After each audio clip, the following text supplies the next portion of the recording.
पश्चिम बंगाल की मुख्यमंत्री ममता बनर्जी अपनी कुर्सी बचाने में लगी हुई हैं, लेकिन इसके लिए ममता को मोदी के आगे हाथ फैलाना होगा।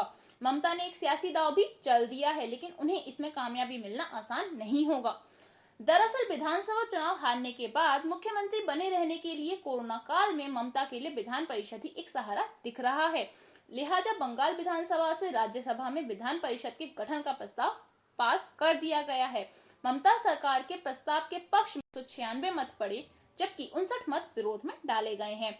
लेकिन ममता बनर्जी के लिए विधान परिषद का गठन इतना आसान नहीं दिख रहा है। ममता के लिए सबसे बड़ी चुनौती विपक्ष में बैठी बीजेपी है।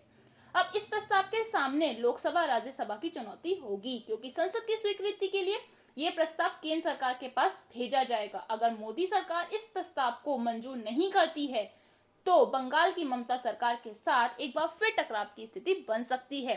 और ममता बनर्जी और केंद्र सरकार के हाल के रिश्तों को देखते हुए बीजेपी कभी भी लोकसभा से बिल पास नहीं होने देगी। वहीं इस बार अपनी कुर्सी और सरकार को स्थिर रखने के लिए दीदी के लिए विधान परिषद का गठन बेहद जरूरी है। बंगाल में जब विधानसभा चुनाव की तैयारी चल रही थी, तब ममता बनर्जी ने उम्र का हवाला देते हुए कई नेताओं को टिकट की सूची से बाहर कर दिया था। हालांकि उन्होंने राज्य में विधान परिषद के गठन का आश्वासन दिया था और उन नेताओं को विधान परिषद सदस्य बनाने की बात कही थी। गौरतलब है कि बंगाल में 294 सदस्य विधानसभा हैं, लेकिन राज्य में विधान परिषद की व्यवस्था नहीं है। ऐसे में दीदी और उनकी सरकार विधान परिषद के गठन के लिए सियासी दांवपेच में लगी हुई है।